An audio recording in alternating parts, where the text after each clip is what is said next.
Hello and welcome to Weekend Investing Daily Bites. We are shooting episode 120, 25th of October. And I am going to give you my sense of whether it's a good time to buy real estate or not. You may or may not agree with me, but this is my thesis on real estate given that we have high inflation and the specter of low rates to continue for a long time. But let's first take a look at the markets. Markets were despondent. Uh, Broader markets were pretty badly hit in the last 4 to 5 sessions. ICICI Bank, after its result, was the sole star of the day, gaining in double digits. But much of the market, barring some other banking or finance names, was in the red. Real estate stocks were particularly hit the worst. Auto stocks were down, consumption stocks, IT stocks, FMCG, you name it, and there was bloodletting everywhere. The indices also, the broader indices were down 1.8% on small caps, 1.6% on mid and small caps, 0.4% down on CNX 500. Nifty, however, closed at 0.06%. Bank Nifty closed in the green, but that did not reflect the damage that has happened in the overall market. And to be fair, this kind of correction is expected after the enormous run that we've had in the last many months. But once the market does go into a corrective mode, it is to be seen whether this is topping out for a longer period, or are we in a very short and crisp correction which gets amended or mended within a few next weeks. So that is yet to be seen. In terms of product performances, several of our products were again hit between 0.5% to 3%. And on the monthly basis, we are now down 4.5% on MI25, 6% on MILTS to CNX 200. Some of them are still in green, but largely the monthly gain is gone. On a 3 monthly basis also, 3 of the strategies are now in red. The rest are still maintaining green. On the financial year basis, we are still in green. But last 4-5 days, of course, have been exceptional reds. So coming to the topic of the day, is it a good time to buy real estate? Now, I had tweeted a few days earlier that home loans near 6.5% in an inflationary environment is a godsend gift. Use it. Now, if we look at the way the real estate market is set up right now in India, let me just see if I have. Yeah. So this is the nominal interest rates of the last 20 odd years, and we are at 6.3%. This is 10-year yield. So mortgage rates are a little above this right now. We can see that barring maybe some periods in 2003-4 and this recession bottom in late 2008 after Lehman crisis, we've never been near 6% earlier. I mean, this is the broad range in which we have always been playing, 8, 9, and of course earlier much higher. So being in this sweet spot here is actually a good time for home loans. Now, whether this stays here, it goes back towards 8 or 9, or are we going to continue this lower lows and lower highs and go down to even historic new lows? That is the main question and thesis that you need to estimate or maybe take a bet on. So let's go back to our presentation for a second.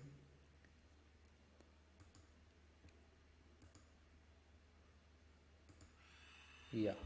So long-term mortgage benefits are the primary benefits why you could look at a taking a housing loan for your dream house. There are several ifs and buts around this. We will come to that later. This opinion is not a opinion on whether buying a house is good economics or not. This is not that discussion. Because if you're going to compare returns from this entire exercise with that in equity, this will fall flat. If you compare your returns in equity versus crypto, the equity will fall flat. So, there is different levels of returns and risk profiles that are available for your capital to go into. But that is not this discussion. This is not a discussion of whether living on rent at 3% yield is better than buying a house which appreciates 6 to 8% in a long term CAGR basis. This is not the discussion. So assuming that you are interested in buying a house, the lowest interest rates in past history, or at least one of the lowest interest rates, should be a major advantage to you for some period, at least until interest rates are going up, and the floating rates will tag along upwards in case they do. But we have to see where the world is heading. This is US 10-year yield over the last 40 years. If you can't see a trend here, then I'll need to take a trend following class sometime, because this is a clear trend that yield is going down since 4 decades. Down from every lower high, lower low, lower high, lower low, lower high, lower low. And you may think that this may go here, but my sense is it will not be able to go here. The way the current debt burden on several sovereigns based on versus their GDP is stationed, we will not be able to see very high yields unless inflation is also very, very high. So that brings us to the point of where the real yields are. Where are the real central bank rates? So this is a tabulation by Charles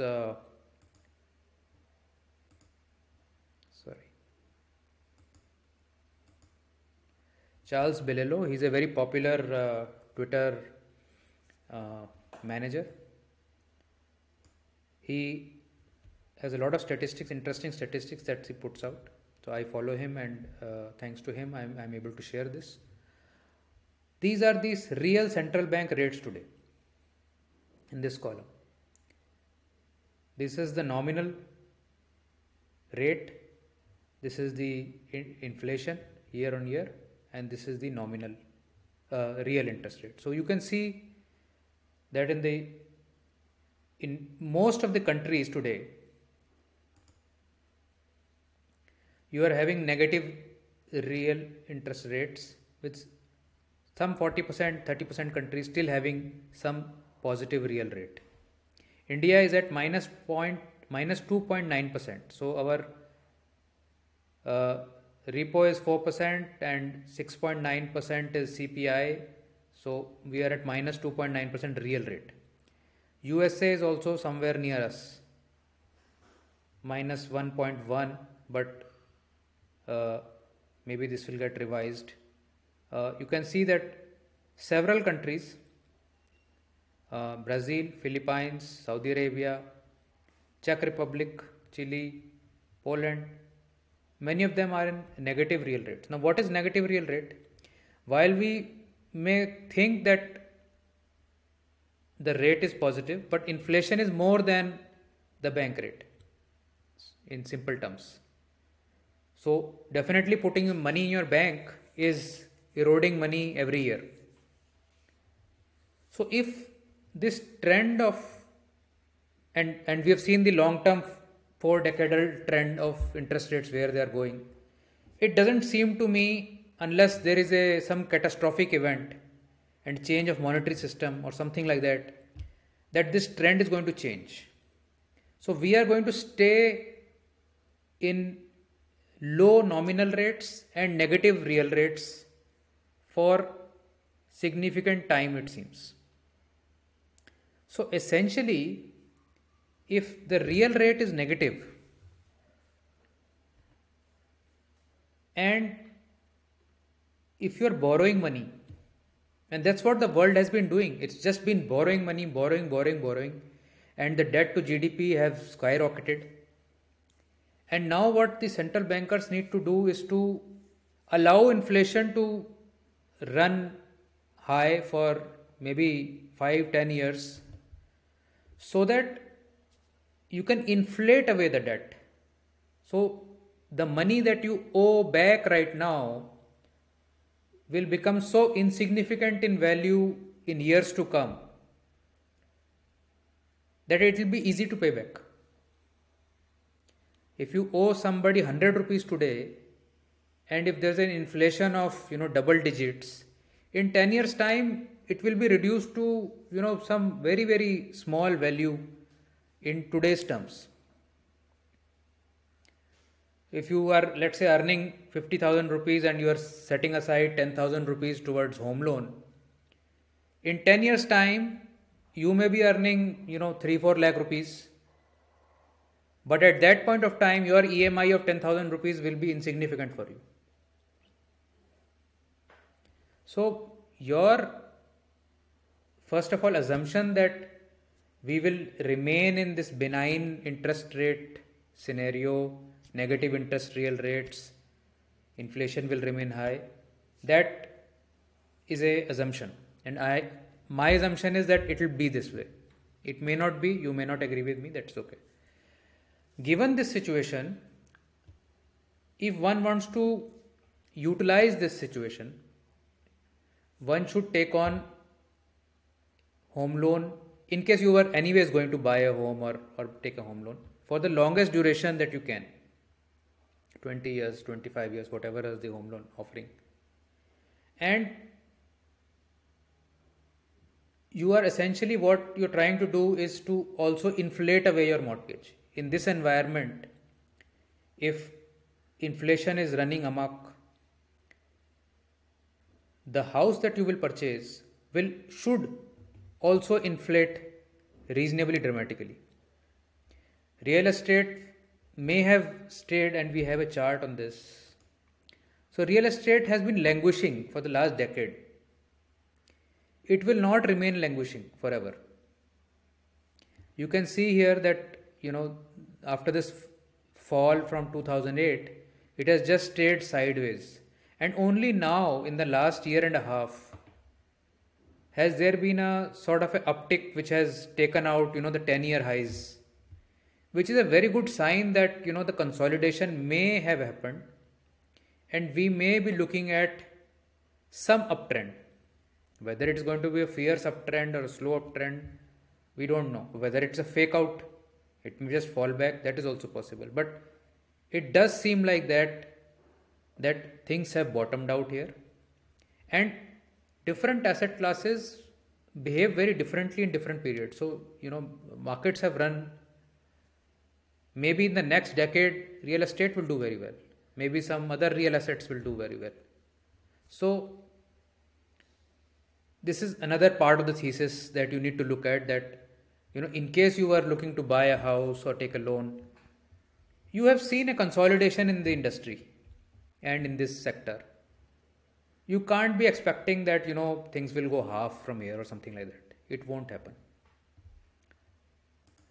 So given this combination of things, interest rates being very low in India, global interest rate trend being very very benign and going lower, and we can't really deviate very dramatically from global trends, that is for sure. If we do deviate, we will also face currency issues then. So this combination of 2-3 things and real estate's remaining negative is one of the main reasons why you should consider. The second sort of aspect to this is that it is a forced saving. Even if I agree with you that real estate may not give you as good returns as many other asset classes, it is a forced saving. Many a times, because of this forced saving, you are able to set aside money every month, which in case this is not there, you may not be able to do so. You may of course be paying rent then in that case, or in case this is your second house, you may just fritter it away. So it has those benefits of bringing some discipline into your money management or your monthly plan to give you a forced saving. It is also a leverage. So you may put down 20-25% margin, 75% is what you may borrow. So it's like a 1:4 leveraged investment. So asset prices, your home price goes up 10%, you put up only 25%, right? So it's actually a 40% gain on your margin right now. Let's say in first year, let's say real estate goes up 5% and you put up 25% for this loan. So actually you made 20% on your initial margin. So from that perspective, it's a leverage that you can take, some leverage, maybe not very highly leveraged. Some people will not go beyond, let's say 50%. But given that the sector has bottomed out, there is lower risk of the leverage going wrong for you. As I said, the value of the EMI that you are paying is constantly getting debased because of the inflation. So real interest rate is negative. What you are actually paying is worth less than the previous year what you paid for. So if you are paying 100 rupees worth of EMI today, next year it is going to be worth even less than that in today's terms because of inflation. So 10 years hence, 15 years hence, the amount of EMI that you will be paying will be an insignificant part of your overall monthly bill, as long as you are able to grow yourself in that period. So basically, who should go for this is the next sort of point. So my thought on this is that people who have very good visibility on their future earnings, so how well you are doing in your career, in your profession, in your business, although there is nothing guaranteed, you may get sacked tomorrow unfortunately, or your business may go for a toss next year. But in general, if you have been a disciplined, professional businessman, whatever you are doing, and you have reasonably good confidence that your earning visibility is all right, you can go for it, right? Depending upon how you are invested in other asset classes, etc. Also, that your financial planner can tell you.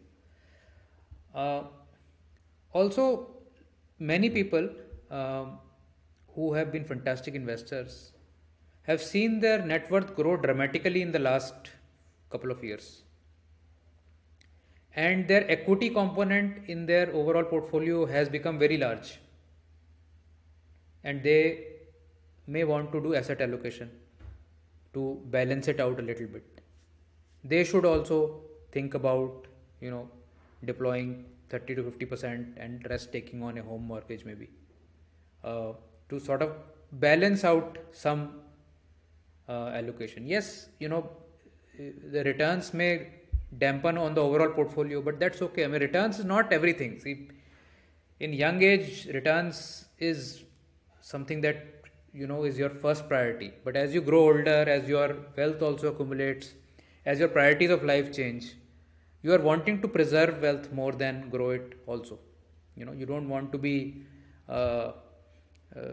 having your wealth go up 30-40% every few years, in a volatile environment. So you want to give a counterweight to your wealth. Of course, there are exceptions.